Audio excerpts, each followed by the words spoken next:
News room live sponsored by Chandragupta academy, top floor, Rama Govind palace, Rewa. नमस्कार, Vindhya times में आपका स्वागत है। विंध्य और प्रदेश की 4 बड़ी खबरों के साथ आपके बीच हाजिर हुए हैं। मध्य प्रदेश के रीवा से खबर है। दरअसल मऊगंज, हनुमना, नई गढ़ी इस क्षेत्र में पिछले 15 से 20 दिनों में 3 बड़ी घटनाएं हुई हैं। रेप की घटनाएं हैं। ताजा मामला एक कक्षा 10 में पढ़ने वाली स्टूडेंट के साथ हुआ है। रेप का मामला सामने आया। वारदात के बाद डरी युवती कुछ बता नहीं पा रही थी।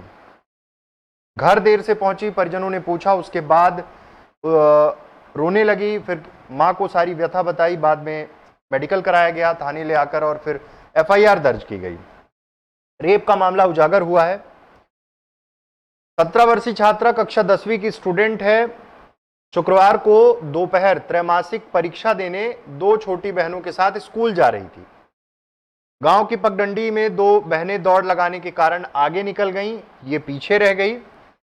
तालाब के पास सुनसान रास्ता मिला, जहां पहले से ही 21 वर्षीय शिवम केवट नाम का आरोपी बैठा था। उसने किशोरी को देखते ही सामने खड़ा हो गया, झाड़ियों में ले गया।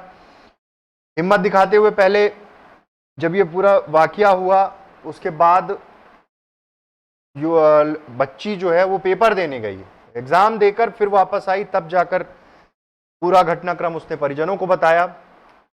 और रात 8 बजे छात्रा को लेकर जब परिजन थाने पहुंचे, मेडिकल कराया, रेप की पुष्टि के बाद शुक्रवार की रात 11 बजे फिर एफआईआर दर्ज की गई।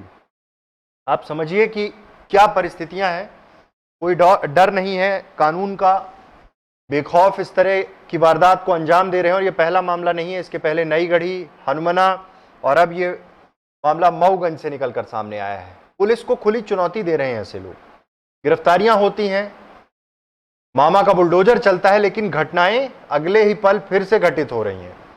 सोचना पड़ेगा समाज को भी, प्रशासन को भी। सख्त कार्रवाइयां होने के बाद भी ये परिस्थिति है। शायद कानून का डर ही नहीं है इन्हें अब। दूसरी खबर की बात करते हैं। दूसरी खबर ग्वालियर से है। डॉक्टर को धरती में भगवान का स्वरूप माना जाता है, जो मरीजों के दुख दर्द उनका इलाज करते हैं। लेकिन डॉक्टर के भेष में कुछ ऐसे दरिंदे घूम रहे हैं जिनके कारण पूरा पेशा बदनाम हो रहा है। एक डॉक्टर और उसके साथी महिला को कभी ना भूलने वाला दर्द दिया है। ग्वालियर की श्रीराम कॉलोनी में एक डॉक्टर और उसके असिस्टेंट पर इलाज कराने आई 40 साल की महिला से रेप करने का आरोप लगा है। घटना 5 अक्टूबर की दोपहर 12 बजे की है और महिला जया आरोग्य हॉस्पिटल स्थित माधव डिस्पेंसरी में दिखाने आई थी। यहाँ से असिस्टेंट महिला को डॉक्टर के पास ले गया। डॉक्टर के पास वो पहले ले जाता है, उसके बाद फिर ये पूरा कृत्य ये करते हैं। और अब शिकायत के बाद तमाम चीज़ें मेडिकल और एफआईआर की बात हो रही है। लेकिन सवाल ये है कि जिस तरह की परिस्थितियां हैं और जिन पर ये जिम्मेदारी होती है, जिन्हें भगवान का दर्जा दिया जाता है, वो खुद उनमें से कुछ लोग इस पूरे पेशे को बदनाम कर रहे हैं। जिस तरह से पूरा घटनाक्रम हुआ, फिर उसके बाद इन्हें पैसे भी दिए गए। बोला गया कि 3 लाख रुपए ले लीजिए, अपना मुंह बंद रखो, नहीं जान से खत्म कर देंगे। तमाम तरह की चीजें इस बीच हुई हैं। और जो उन्होंने बताया, पुलिस कंप्लेन में बताया, और फिलहाल पूरा कोर्स ऑफ एक्शन तैयार किया जा रहा है। लेकिन सवाल ये है कि कितनी हिम्मत बढ़ जाती है इस तरह का कृत्य करने के लिए, और पूरा पेशा इससे बदनाम होता है। तीसरी खबर की बात करते हैं। तीसरी खबर, दशहरे वाले दिन शिवराज सरकार में मंत्री ओपीएस भदौरिया का एक बयान चर्चाओं में है। वो कहते हैं कि चाहे किसी दल का नेता हो, क्षत्रिय होगा तो समर्थन करेंगे। पूरी दुनिया पर क्षत्रियों का राज कायम करना है तो एकता लानी होगी। यहाँ तो ठीक था, लेकिन वो आगे कहते हैं कुछ चतुर जातियों ने क्षत्रियों का दुरुपयोग किया। बस उनका यही बयान सोशल मीडिया में ट्रोल हो गया, वायरल हो गया। सोशल मीडिया यूजर ने चतुर जातियों को ब्राह्मण माना। मंत्री के इस बयान की आलोचना होने लगी, हंगामा हुआ, तो मंत्री ने खुद वीडियो जारी कर सफाई देते हुए कहा, मैंने हमेशा से ब्राह्मणों का सम्मान किया है। तो अब ये चतुर जाति कौन सी है मंत्री जी, ये भी बताएं। ब्राह्मण समाज के ज्ञानी है। मेरे बयान को तोड़ मरोड़ के पेश किया गया है। मेरा कहने का मतलब मुगल और अंग्रेजों से था। मतलब मुगल और अंग्रेज की जाति चतुर थी मंत्री जी के हिसाब से। लेकिन फिलहाल अब जब वीडियो वायरल हुआ, सोशल मीडिया में जिक्र शुरू हुआ, तो उन्होंने ये भी कहा कि मेरी छवि खराब करने की कोशिश की जा रही है और तमाम सफाई देना शुरू कर दिए। जो एक बयान होता है कि तोड़ मरोड़ कर मेरे बयान को प्रस्तुत किया गया, इसी तमाम वाकया का जिक्र करने लगे। मध्य प्रदेश के मुख्यमंत्री शिवराज सिंह चौहान एक बार फिर से एक्शन मोड में हैं। चुनाव नजदीक आ रहा है और पिछले एक साल से जो सरकार की कार्यप्रणाली है, जिस तरह से वो तुरंत एक्शन लेने की बात करते हैं, और पिछले कुछ महीनों में तो ये देखा गया है।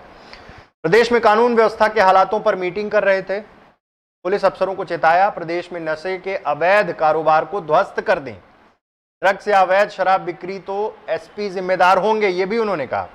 प्रदेश में कहीं भी हुक्का लाउंज ना चले, इन्फॉर्मर को रिवॉर्ड देने की स्कीम भी शुरू होगी। उन्होंने डीजीपी, आईजी, एसपी और कलेक्टरों से कहा कि करप्शन के मामले में जीरो टॉलरेंस है। अपने भी लोग छांट लें जो गड़बड़ कर रहे हैं। इंदौर में मुझे शिकायत मिली है, किसी ने गलत काम किया तो उसे छोड़ूंगा नहीं, जरूरत पड़ी तो ईओडब्ल्यू के छापे भी पड़ेंगे।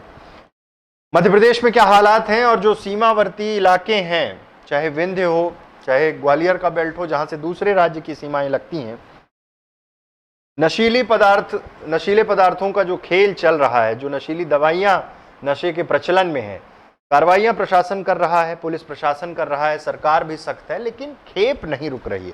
दूसरे राज्य की पुलिस से कितना कोऑर्डिनेशन हो पा रहा है, ये कई बार समझ में आता है कि वो भी एक बड़ी समस्या है। हुक्का लाउंज की बात हुई, अलग अलग जिलों में ये भी एक बड़ा रैकेट चल रहा है और चल ही रहा है। पुलिस कार्रवाई करती है, लेकिन फिर थोड़े दिन बाद ये चीजें शुरू हो जाती हैं। लेकिन अब उन्होंने ये भी कहा है कि संरक्षण देने वाले, चाहे हमारे पुलिस डिपार्टमेंट के ही लोग हों या फिर जिन पर कई बार आरोप लगते हैं, वो जान जाए, नहीं तो ईओडब्ल्यू का छापा उनके यहां भी पड़ेगा, जांच होगी। देखना है कि मुख्यमंत्री जिस अंदाज में हैं, नायक फिल्म के अनिल कपूर, और सबको ये उम्मीद है कि कोर्स ऑफ एक्शन इतना तगड़ा हो कि जो ये अवैध काम करने वाले लोग हैं, नशे का कारोबार करने वाले लोग हैं, उनकी कमर तोड़ जाए। लेकिन कैसे सब कुछ हो पाएगा, ये देखना बहुत महत्वपूर्ण होगा। तो ये थी विंध्य और प्रदेश की 4 बड़ी खबरें। ऐसी तमाम खबरों के लिए आप बने रहिए विंध्या टाइम्स के साथ। बहुत बहुत धन्यवाद। News room live sponsored by Chandragupta academy, top floor, Rama Govind palace, Rewa.